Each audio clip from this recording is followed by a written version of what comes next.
Cette émission vous est offerte par le ministère de la Jeunesse, de l'Insertion professionnelle et du Service civique.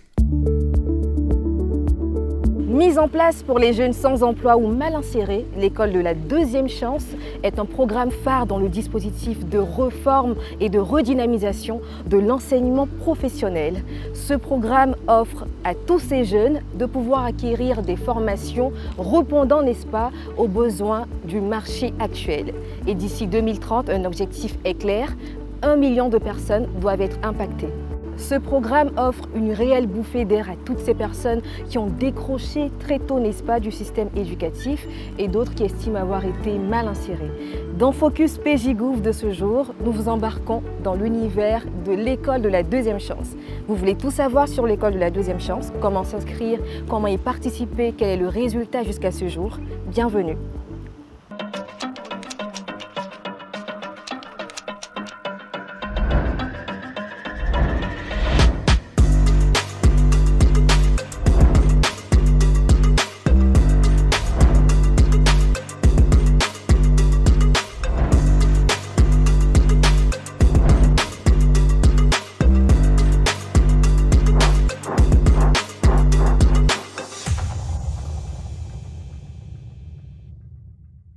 Au sommaire de ce numéro de Focus PJ Gouv, l'école de la deuxième chance. Y croire, immersion au DMDC, un exemple abouti de l'E2C, fruit de la coopération avec Daikin, leader mondial de la climatisation. Dans la rubrique Le Boss, nous découvrirons un jeune qui a fait l'expérience heureuse de l'école de la deuxième chance.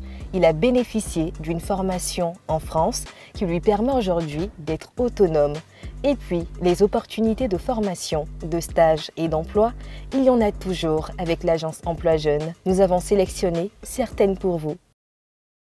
Monsieur David Thuot, vous êtes le directeur de l'apprentissage et de l'insertion professionnelle. Donc vous nous faites l'honneur d'être notre invité pour ce numéro de Focus PJ Gouv. Donc avec vous, nous allons parler justement de l'école de la deuxième chance. Est-ce que vous pourriez également nous présenter c'est quoi l'école de la deuxième chance et le concept derrière? Ah oui, il faut dire que l'école de la deuxième chance, c'est un programme initié par le ministère de l'enseignement technique. Et je dirais sous l'onction du gouvernement. Et c'était un programme dont l'objectif est de donner des compétences à ces jeunes qui ont besoin de qualification et d'insertion. C'est donner une seconde chance à tous ces jeunes qui sont hors du système scolaire ou bien qui sont en quête de compétences. Parce que, vous voyez, il y a une bonne frange de la population de jeunes qui aujourd'hui ont besoin de s'insérer. Et donc je pense que c'est un programme de qualification de masse, mais basé sur le besoin des entreprises. Vous voyez, voilà. Donc je pourrais vous expliquer en détail comment est-ce que nous procédons. C'est cela. Et aujourd'hui, qui sont les cibles de ce programme?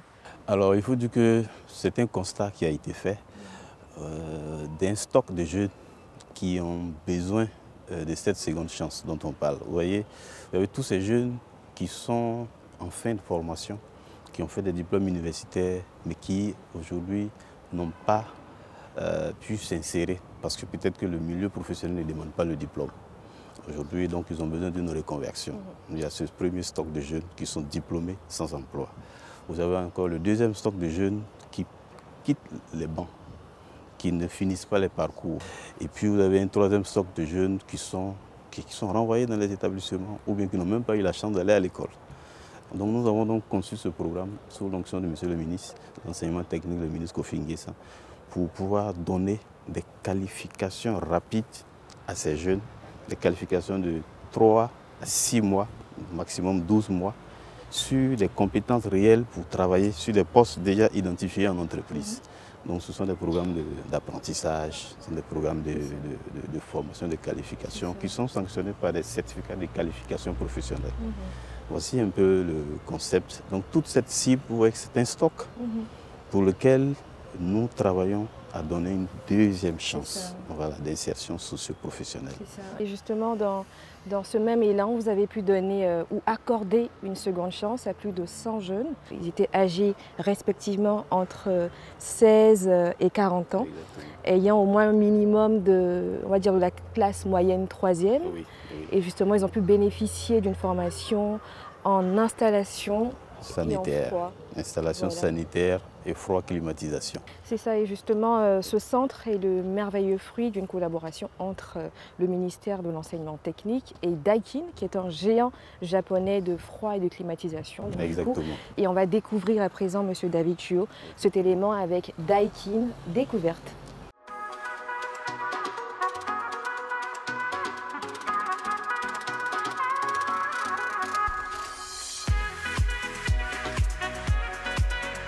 Bienvenue au DMDC, le Daikin MEFA Development Center.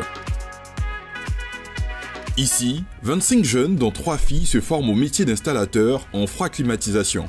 Ce centre inauguré le 14 juin dernier par le Premier ministre Robert Begré-Mambé est le fruit d'une collaboration entre Daikin, le leader mondial dans ce domaine, et le ministère de l'Enseignement technique et de la formation professionnelle et de l'apprentissage. Ce centre n'est pas seulement un lieu d'apprentissage, il a également pour vocation de projeter ces jeunes vers un avenir prometteur. Avec des équipements modernes et des formateurs expérimentés, les jeunes apprennent et acquièrent les compétences nécessaires pour réussir dans le secteur du froid climatisation. Avant de venir ici, j'étais étudiant en sciences juridiques. Maintenant, après la licence, j'ai décidé de postuler à cette formation. L'assimilation des cours se fait parfaitement, sans problème. Avec l'aide des formateurs, ils arrivent vraiment à mieux nous encadrer. Et puis quand ça ne va pas, on peut se tourner vers eux pour pouvoir leur demander certains trucs. Et puis bon, il y a certains secrets, des petits trucs que nous donnent qu'on ne pourra pas trouver ça en entreprise. J'ai arrêté les études parce qu'il y avait un problème de moyens. Et cette occasion s'est présentée à moi, donc j'ai décidé de participer à cette formation de Daikin.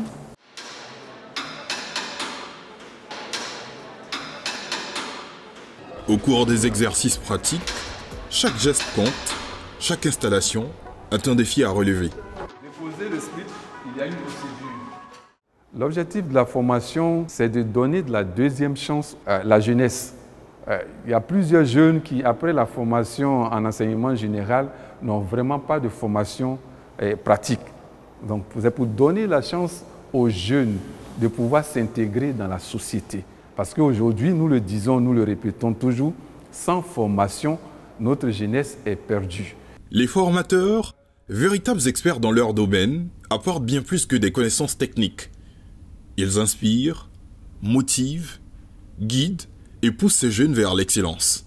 Il y a le condenseur, le détendeur et l'évaporateur. L'interaction entre formateurs et apprenants est essentielle. Chaque question, chaque échange est une opportunité d'apprentissage et de croissance, rapprochant chaque jour un peu plus ces jeunes de leur futur métier. Ce centre est destiné à des formations des installateurs dépanneurs en froid climatisation. Mais avant de commencer la formation, les formateurs qui sont là ont bénéficié d'une formation de renforcement de capacité, d'où eux-mêmes, ils ont reçu un expert qui est venu de Dubaï afin de leur donner la formation de tous ces équipements. Après cela, nous avons procédé à un recrutement des jeunes. Par inscription en ligne, on a reçu au moins 450 jeunes qui sont inscrits en ligne. Arrivé à l'entreprise, si l'enfant se comporte très bien et que l'employeur est dans le besoin, il peut déjà les embaucher dans leur entreprise. S'il ne les a pas embauchés, nous avons un module qui permet de donner ce qu'on appelle toutes les dispositions à quelqu'un de pouvoir se mettre à deux et de créer son entreprise. Les unités, on a dit c'est plus haut. Et puis ça, on a dit c'est quoi? H+1. L'engagement des autorités éducatives renforce l'importance de cette initiative. Le soutien et la vision partagée par tous les acteurs impliqués sont essentiels pour assurer le succès de ces jeunes. À terme, ce sont au total 100 jeunes, âgés de 16 à 40 ans, ayant au moins le niveau 3e, qui bénéficieront de cette formation au métier d'installateur en froid climatisation dans le cadre de l'école de la deuxième chance. Ces jeunes seront soutenus avec une prime de transport mensuelle de 36 000 francs CFA. Cette formation, qui sera sanctionnée par un certificat de qualification professionnelle, se déroule en 3 mois, dont 1 mois en entreprise.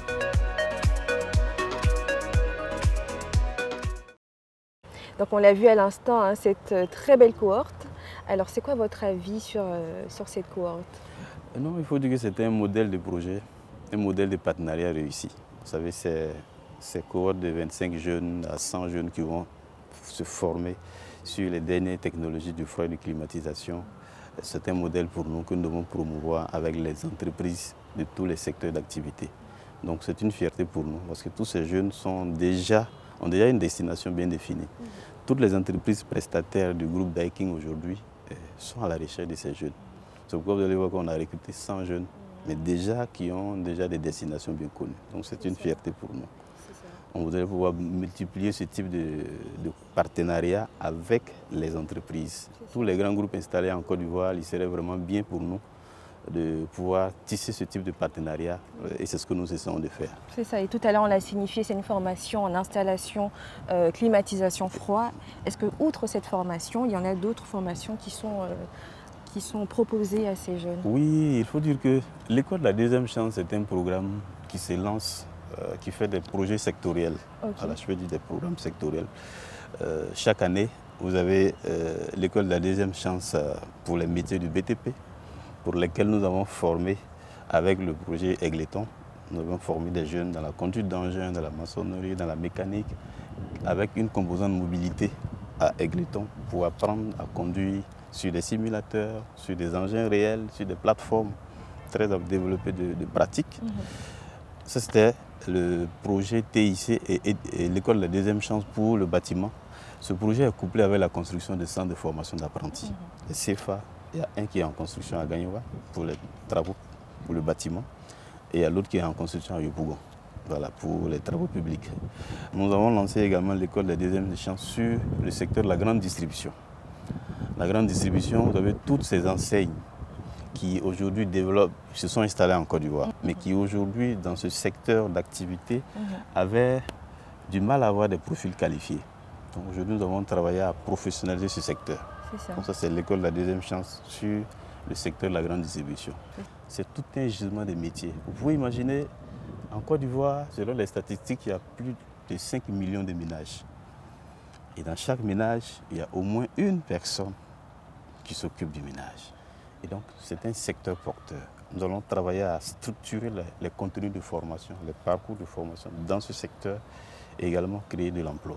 Est-ce que ces formations garantissent en fait, on va dire une sécurité ou on va dire un emploi sûr pour ces apprenants? Oui, c'est ce qui fait la particularité de l'école de la deuxième chance. Ce sont des projets discutés en amont avec les entreprises.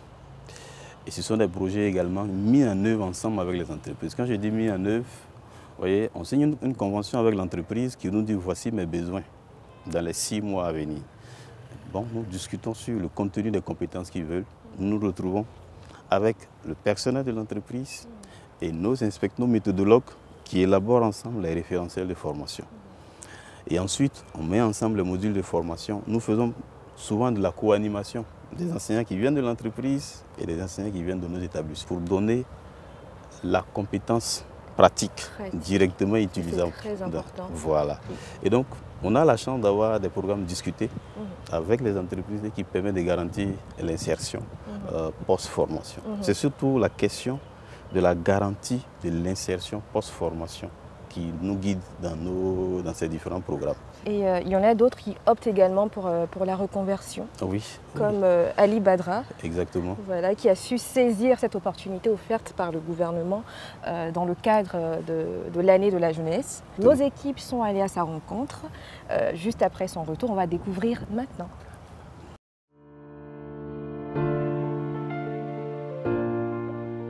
Je m'appelle M. Konaté Mohamed Ali Badra. Je suis mécanicien à SICMA, Société Ivoirienne de Construction de Métro d'Abidjan. J'ai eu une formation en comptabilité et je travaillais avec pour un particulier. Voilà. Et les conditions n'étaient pas assez bien. On n'était pas enregistré à la CNPS, il n'y avait pas de garantie en fait. Et donc toutefois, on cherchait toujours mieux ailleurs. J'ai su, grâce à un lien que ma femme m'a envoyé, que le gouvernement recrutait des jeunes dans le cadre d'une formation en France, les former et revenir en Côte d'Ivoire pour les insérer. Ça m'a intéressé parce que ça parlait de grands chantiers, ça parlait de topographie, ça parlait de mécanique, ça parlait de coffreur, ça parlait de beaucoup de choses. Et là, j'ai postulé direct. J'ai opté pour la mécanique parce que c'était un rêve d'enfant et je voyais un rêve d'enfant se réaliser. Et là, je me disais, avec cette formation, je pourrais opter pour un boulot garanti, construire mon avenir. Quand on a été retenu, tout de suite, on nous a dispatchés dans les différentes entreprises. Et moi, par la grâce de Dieu, il y a Sigma qui m'a recruté. Et on allait faire un stage de 2 jours, un stage d'immersion de 2 jours à Sigma, pour nous prouver en fait que c'était la vérité. Après le stage d'immersion à Sigma qui était rémunéré, on nous a menés en France. Arrivé en France, on a fait la formation, on a fait la soudure, on a fait la mécanique, on a fait l'électricité, on a fait aussi l'habilitation électrique. Donc à la suite de ça, on a eu des certificats. Nous étions 135 personnes et nous, on a fait 1 mois là-bas. Et durant les 1 mois, tout s'est très bien passé. En si peu de temps, nous avons appris beaucoup de choses parce que tout y est. Les documents, les machines, les outils, tout y est. Tout y est. Et c'est vraiment facile d'apprendre. Moi, particulièrement après cette formation, je me suis dit, si je revenais et que le gouvernement arrivait à m'insérer, ou que le gouvernement n'arrivait pas à m'insérer, je pouvais exercer ça partout où je voulais et évoluer là-dedans sans l'aide de qui que ce soit. À notre retour de la France, chacun a intégré les différentes entreprises et à Sigma, ça se passe très bien. Nous sommes là-bas, je suis en stage. Au sein de l'entreprise, vu que j'étais quelqu'un qui était beaucoup polyvalent, mon chef me met dans un peu de tout. Je fais un peu de tout, je touche je fais la mécanique, je fais la soudure, parfois même la plomberie. Je sais que ce stage va porter sur mon embauche à long terme parce que déjà, j'ai montré mon savoir-faire. En gros, j'ai bénéficié de beaucoup de choses. Beaucoup de choses, la formation, l'apprentissage et la stabilité financière et morale. Le message pour la jeunesse en quête d'emploi, cette jeunesse-là doit croire en elle-même avant de croire en l'année de la jeunesse. Parce que ça ne sert à rien d'intégrer un programme gouvernemental si tu ne crois pas en toi. Il faut croire d'abord en toi et croire maintenant à l'année de la jeunesse. Et l'année de la jeunesse, c'est une réalité. C'est une réalité parce que j'ai vu plein de jeunes en France qui, je savais d'où ils venaient, je connaissais leurs conditions de vie. Et arrivé en France, j'ai vu la joie qui illuminait leur visage. Et toutefois, on est revenus ensemble encore. Ils sont dans leurs différentes entreprises. Vraiment, ces jeunes ont appris beaucoup de choses, et y compris moi. Actuellement, ça porte ses fruits. Nous avons donc suivi, n'est-ce pas, le témoignage de Ali Badra, qui est un fruit de l'école de la deuxième chance. Donc, que pensez-vous de son parcours? Pour nous, c'est un cas de réussite, de reconversion. Et pour nous, ce sont des modèles à promouvoir. Exactement, l'école de la deuxième chance est faite pour ce type de parcours. Un jeune qui était à l'université dans une filière d'enseignement général, aujourd'hui qui vient se reconvertir dans un métier manuel, pratique, qui est le bâtiment. Nous pensons que c'est vraiment le cas de réussite. Au-delà de Badra, je pense que c'est la collaboration entre le ministère et l'entreprise qui emploie le jeune qu'il faut encourager. Parce que pour nous, on ne peut pas former en dehors des entreprises. Voilà. Nous formons pour les entreprises, nous devons donc nous mettre ensemble pour former les produits qui vont être embauchés par ces entreprises. Et je pense que nous voulons remercier les entreprises et lancer en même temps l'appel à toutes les entreprises qui sont dans le secteur, dans tous les secteurs d'activité, à collaborer avec le gouvernement, notamment dans l'école de la deuxième chance pour le développement des compétences de nos jeunes. L'État de Côte d'Ivoire a de solides partenaires à l'extérieur, on va dire dans des continents tels qu'on l'a vu dans la presse, en Europe, en Asie, en Amérique, etc. Alors que recherchez-vous particulièrement dans ces continents, ces pays? Nous cherchons des compétences universelles pour nos jeunes. Vous voyez, tous ces partenariats que nous citons, ce sont des partenariats académiques qui portent sur la rénovation de nos programmes. Donc, il s'agit pour nous de former, le jeune maçon que nous pouvons former en Côte d'Ivoire doit pouvoir avoir les mêmes compétences que celui qui est en France, que celui qui est au Canada, ainsi de suite. Vous voyez? Donc ce que nous recherchons, ce sont des partenariats académiques qui nous permettent de mettre à niveau nos programmes, de mettre à niveau nos équipements, de renforcer les capacités de nos enseignants et de nos personnels d'encadrement pour que tous les jeunes que nous allons former dans nos établissements aient les compétences aux standards internationaux. C'est ce que nous recherchons. Et justement, j'ai envie de demander comment faites-vous face à cette épineuse question de l'inadéquation entre formation et emploi? Il faut dire que c'est le défi de tout système de formation professionnelle. Allier les besoins en compétences des entreprises avec les formations. Voilà. Nous, en Côte d'Ivoire, nous avons pris le taureau par les cornes. Nous avons mis en place des instances de dialogue avec le secteur productif. On a un cadre de partenariat qui permet de discuter avec le secteur productif. Nous avons mis en place ce qu'on appelle les branches professionnelles, qui sont des sortes d'observatoires du secteur productif pour nous remonter les besoins et les compétences. Et nous avons donc à côté des méthodologues une commission qui est chargée de traduire tout ça en programme de formation.